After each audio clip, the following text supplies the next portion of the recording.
Support for Arkansas Week provided by the Arkansas Democrat-Gazette, the Arkansas Times, and KUAR-FM 89. Hello again, everyone, and thanks very much for joining us. It is Women's History Month, and later in the broadcast, we'll remember an Arkansas woman who made literary and civil rights history, and we'll speak with the leader of a committee that could make still more history. First, elections and Arkansas. A circuit judge last week struck down 4 laws enacted by the legislature this year involving elections. One would eliminate sworn statements as a substitute for photo ID in casting provisional ballots and require photocopies of the ID within a week of the election or the ballot would be nullified. A second would ban individuals other than election workers from standing within 100 feet of a polling station except to vote. Yet another mandated cross-checking the signatures on absentee ballots with the voter registration application, the 2 signatures. And the fourth shortened by 3 days the deadline for mail-in ballots. Now, advocates say the issue is election integrity. The statutes were challenged in court, though, by a handful of individuals and organizations, including the League of Women Voters, who allege the laws were both unnecessary and discriminatory. The state is appealing, asking the Arkansas Supreme Court to keep the laws in place until it can review the judge's decision. Joining us now, a sponsor of 2 of the 4 laws in question, Senator Kim Hammer, Republican of Benton, and a colleague in opposition, Senator Joyce Elliott, Democrat of Little Rock. Sir, madam, thanks very much for coming in and being with us. Senator Hammer, let's begin with you. While the issue is pending now before the Supreme Court, either the Supreme Court will say either yay or nay to its appeal, to a stay anyway, the necessity of these laws, sir? I think the necessity is driven out of testimony by some of the commissioners that were involved in some of the elections in some of the counties. But then also, I think you have to look across the nation and see some of the situations and some of the events that occurred across the nation during the last election cycle. It is not unusual for the legislature to come in after an election cycle when they detect and see things happening in order to make the adjustments to the law to address those situations. So as far as the necessity, it was driven by testimony of those that had had some adverse situations or adverse events at the polling site here in the state, but also looking at the trends across the nation and things that happened in other states. Well, let's take the Arkansas situation first. So they were comparatively few and essentially minor across the broad spectrum of the election, were they not?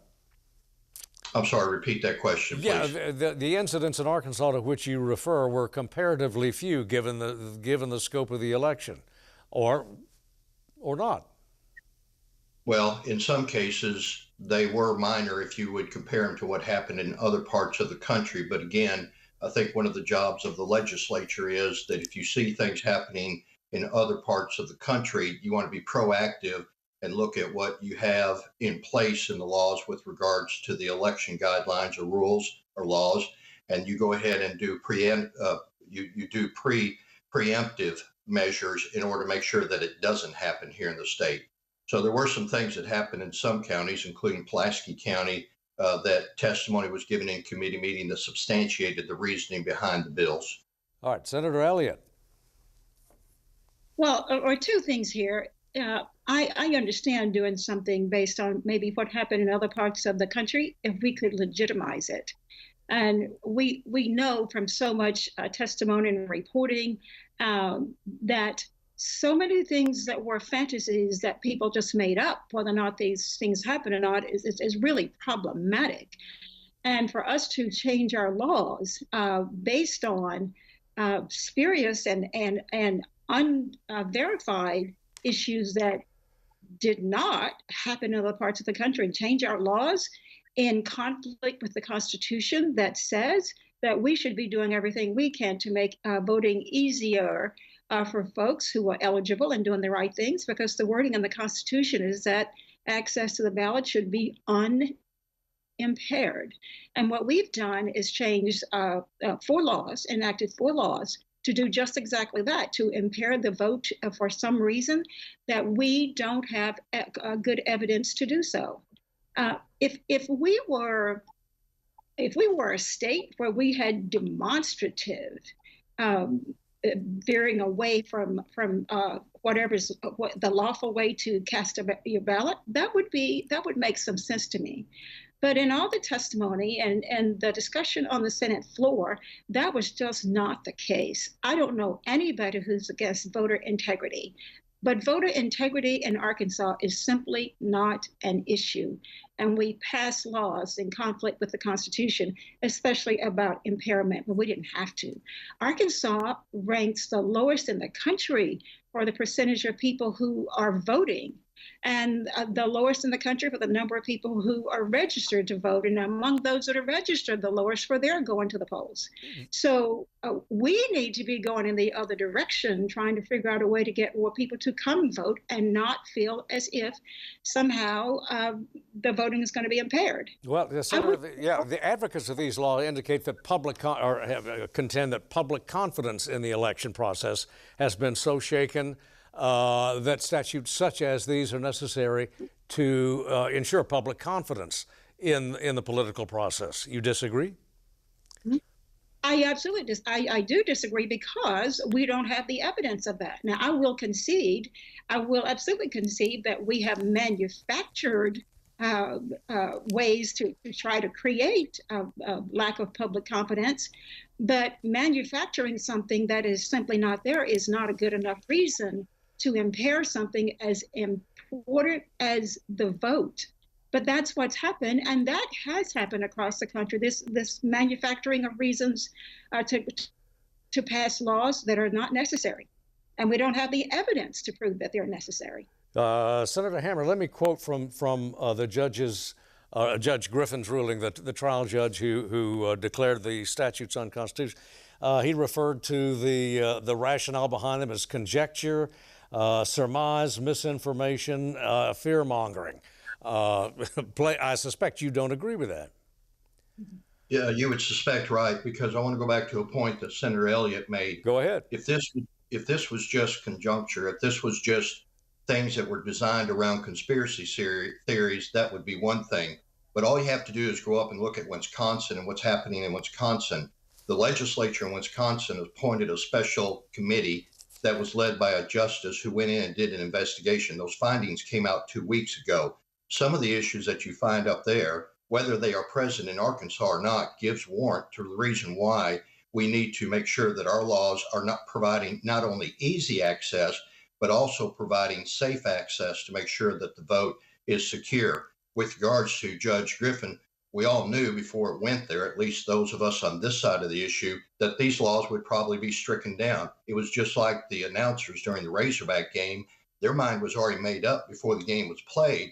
But when it was all said and done, we realized that the Razorbacks won, and I think that we will win whenever it gets before the Supreme Court. You mentioned, Senator, Wisconsin, and I'm looking at the latest that I could find from Wisconsin, and well over, I think, 2 million votes cast there, and 16 cases have been brought so far. And that it's not clear whether the intent there was to violate the law. Are we overstating it then when you use the example of Wisconsin or some other states?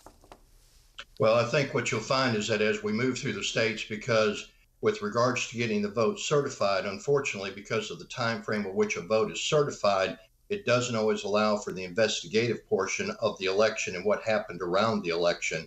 So I think that what you see in Wisconsin is just a taste of what will be experienced in other states as they begin, if the states are willing to do so, so that we can take a look at it thoroughly without the constraints of the time of getting the election certified. In the case of Wisconsin, the justice in his report and given in testimony and interviews identified 2 specific areas that they felt that maybe or maybe not changed the course of the election, but yet they certainly did not stand up to the scrutiny of election integrity. And those are the areas that I think they'll be looking at as far as laws to change it in the future. Senator Elliott, the strictures that the 4 statutes in mention would impose if they were sustained at the state level, at the Supreme Court level, are they truly that onerous? Well, yes, they are, because they are onerous based on, and I don't want to be pejorative and say they're based on nothing, but they're certainly based on something that's manufactured. And we get back to what happened in Wisconsin. I kept up with what was going on in Wisconsin, and there were all kind of shenanigans to make sure that in Wisconsin they got to some kind of investigation, not based on anything that was really solid, but somebody was determined to do an investigation. And when it comes to Wisconsin and whatever kind of investigation they have, if it's not something that is an issue in Arkansas, why are we making up something to pretend it is? I'll bet you there's some other investigation going on in Wisconsin right now that if we wanted to take it and superimpose it on Arkansas, we could do that just because Wisconsin did it. If we did our elections, and apparently we did a lot better than the people in Wisconsin are saying it, and not everybody is saying it, why are we beating ourselves up over this? We've done it correctly. And you take some of the laws we have, for example, with the absentee ballot, or people having another day to get their votes in. It used to be you could get your absentee ballot in on the Monday before the election, and if it's mailed in. And now that's been changed to where it's got to be the Friday before. And we have another law that says you cannot be within that 100 feet of the entry for voting only for lawful reasons. There are a lot of reasons somebody might need to be in that space, not to a campaign. You might be standing in the rain, Steve, and I might want to bring you an umbrella, but I'm not to enter that space. There's no reason for that. There may be somebody standing in line who's a diabetic and might need some kind of food, but I'm not to enter that space. There's no reason for that. What is that helping? And what we've done is made it harder, even for the people who are taking a look at and looking at our absentee ballots. My signature now has to match the signature that I had when I registered to vote. Everybody who knows me knows that was a lot of years ago that I registered to vote. And when I have a signature right now, I had a bad fall in 2019 and hurt my writing hand. My signature is never going to look the same way again. And somebody somewhere who is not a writing expert has to look at these two signatures and decide whether or not I'm legitimate. There's no reason for that, for having that kind of onerousness placed on anybody who is not an expert in this kind of area. Well, let me go to because we have other. Yeah. Let me go to your colleague. Well, Mr. Hammer, go ahead. But I wanted to ask also as well: is the net effect of this almost certainly to be a fewer votes cast? I don't think so. Go ahead. No, Senator Hammer, I think you can go. Yeah. Your turn, I think, Senator Hammer. Okay. I think Thank you. Thanks, Joyce. No, I don't think it is. In fact, I think what discourages voter turnout is when people feel that if they go and vote and their vote is not going to be counted, and they hear things in the news like ballot boxes being found later, or maybe some tampering that occurred with regards to the absentee ballot. I think that whenever people hear of those kind of things that are not just fiction, but in some cases, most cases, fact, once the investigation is done, what discourages people from going out and voting is if they think that their vote is not going to count. The laws are not what are prohibited. The laws are not what are prohibiting people from getting out to vote. What is prohibiting people from getting out to vote is their decision, a conscientious decision, not to put forth the effort. And if they put forth the effort to go out and vote, we want to make sure that those votes are protected both for Democrats, for Republicans, for Independents, for Green Party, for whatever party. We want to make sure that those votes count. Now, might I add to that? What keeps people from going to vote are laws that are suppressive. Because right now, we just assume based on our experiences, everybody else has the same experience. There is a reason that we do everything we can to make voting accessible to everybody, as the Constitution says, without impairment. We do. Joyce, have Senator reason. Senator Elliott, we are impaired by the clock. I've got to end it, and I apologize for doing that to both of you. Senator Elliott, Senator Hammer, thanks very much for coming on. We'll see you next time. Thank you for being here. Thank you. And we'll be right back.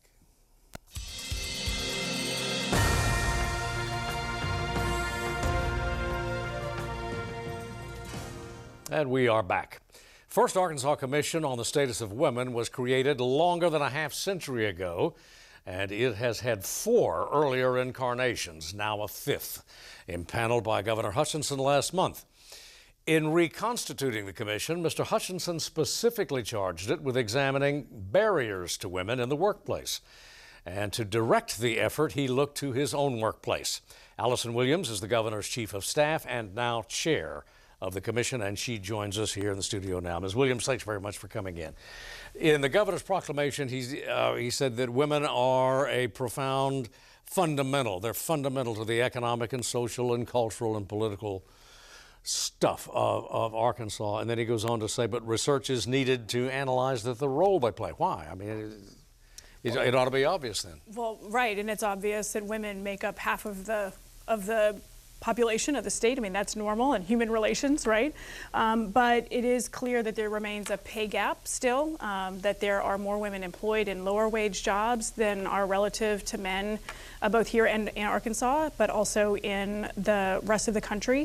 And so and then with COVID, we have some additional responsibility to look at what are those impacts that were particularly called out: child care, family care, and then health care and mental health that were called out because of COVID-19. That's also in the executive order. One of the barriers that, as we mentioned up top, one of the barriers that he seemed to emphasize anyway in the proclamation was the situation of single moms. And inextricably tied to that, of course, is child care.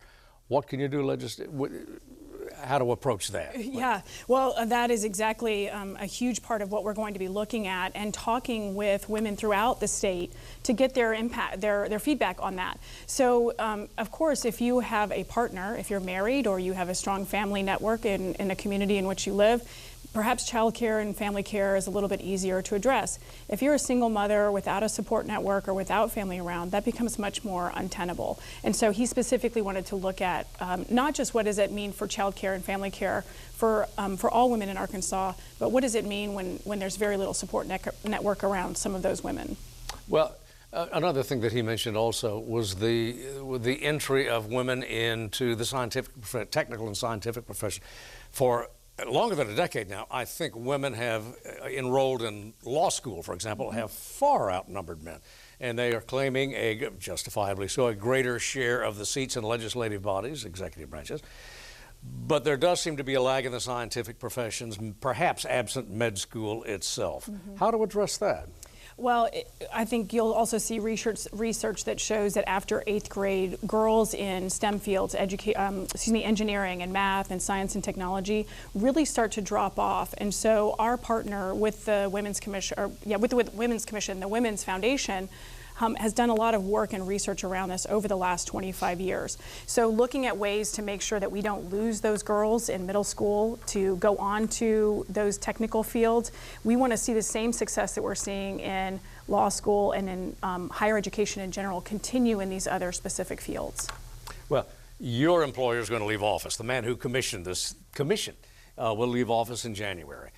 How do you know that this can you maintain the momentum? The commission is charged with reporting its findings, I believe, by December. That's right, December 1st. And so it's a great question and one that we talk about amongst the commissioners quite a lot. And so looking at ways to not only make recommendations that are actionable to a future governor and to future legislators, but also to look at all of the different levers that we can pull across the state, whether it's nonprofit or education or other arenas, so that our work, the findings of our work can continue, and that we're not just relying on politically elected leaders to carry that forward. Well, to get a great deal done, it would seem to be that you need a General Assembly, sir. Any governor would. What's the political temperature here? Well, we have had great response from the legislature already on this. Of course, the governor asked the speaker and the pro tem to name appointees from their bodies, either current or former. So we have two former, and asked actually the minority leaders of both houses to do the same. So we have 2 members of the House and 2 members of the Senate, either current or former, also participating in that, and we hope that that's going to ensure that we have success with the legislative recommendations as well. No, that's the leadership. You've got Exactly. approximately 125 other members that you have to worry about as well. Yeah, but Steve, I don't know that anyone would argue when you have women who are making 79 cents on the dollar for men here in Arkansas, when you look even further into that data and Black women, Hispanic women, Asian women making even less than that, it's hard to argue that there aren't barriers to entry or retention in the workforce and making sure that women are equally represented in some of these more technical fields. Well, how much of this do you envision at the outset is going to require legislative action? I hope not much, and not because I don't think the legislature is important, but because so much of this can be already accomplished through some of the work that's already being done in other entities. So the 1973 report, for example, really got to lean into some things about the legal restrictions, whether they were considered, quote, protective or not. We don't see those same sort of barriers that would require statutory change now. So, to continue? Yeah, well, I think that's one of the things that we're really wanting to hear from women throughout the state. And so we're doing these regional meetings all over the state. We have at least 5 scheduled, and based on the level of interest, I think we'll see more of those. And really hearing from those women, what are the barriers that they've experienced, and what needs to be addressed by the legislature, and what needs to be addressed by policy, and what can be addressed in the communities that they live. You've had your initial meeting already. We've had 2 meetings. So we had our initial meeting in February, and then we had our first regional meeting in Fayetteville. And the thing that struck me the most in the regional meeting in Fayetteville was just the layers of complexity that we had for women in that community in particular, Northwest Arkansas. But also, one of the things, common threads was just the number of times that women were saying, "I just made it work." And that is not a sustainable path. Just making something work, whether it is dealing with COVID-related child education at home or childcare, we have to find ways to allow these women to be part of the workforce, to be part of the fabric of the economy of Arkansas and contribute their talent. And so just making it work is not sustainable. What as you starting out now, and as a professional woman yourself, what's the biggest barrier that you see to other women? Is it political, cultural, social, economic?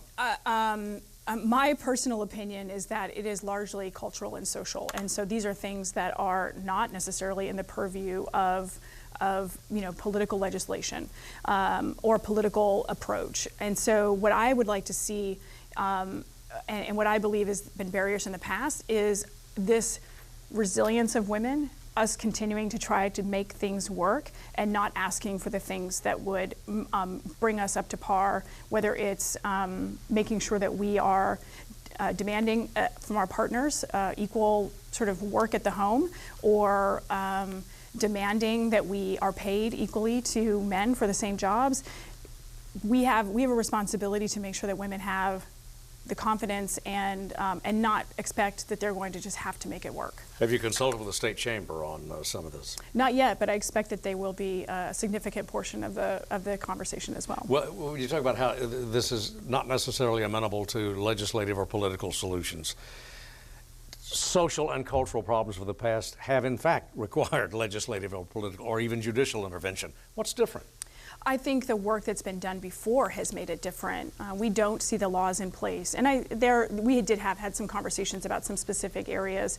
For example, I think, well, I won't say specific laws because I haven't seen them, but there have been references to certain areas where laws still exist for that women have to have their husband sign off, for example, or a man has to sign off for them to be able to do certain things. Those have largely gone away, and so the things that remain, we certainly want to approach those and attack them. But the societal norms that we see, and frankly, where in Arkansas, we've been so blessed where the cost of living is low and we don't have to have both parents working in order to sustain a family for the most part. Those sort of things are going to change as we get deeper and higher into the higher technical skills that Governor Hutchinson, for example, is looking for with computer science education. And with one of the great things that came out of COVID, I think, is the ability to work from anywhere for anyone. Alison Williams, Chair of the Governor's Commission on the Status of Women. Thank you very much for coming in. Thank you, Steve. Thank you, and come back soon. Thank you. Another installment now in our observance of Women's History Month. We take note of an Arkansas native of whom the world took note and still does. Here's a thumbnail from our Jennifer Gibson.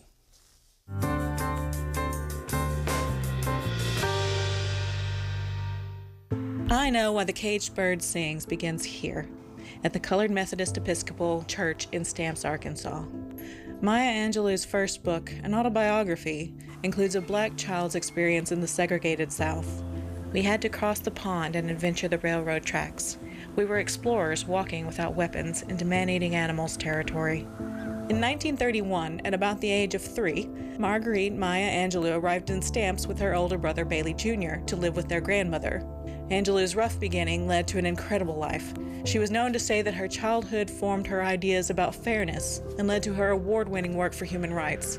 After her death in 2014, she was recognized with her name on this, the only park in Stamps, Arkansas, near the Colored Methodist Episcopal CME Church.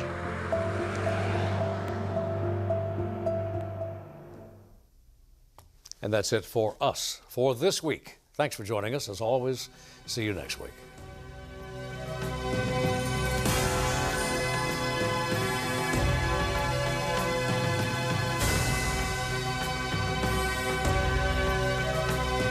Support for Arkansas Week provided by the Arkansas Democrat-Gazette, the Arkansas Times, and KUAR-FM 89.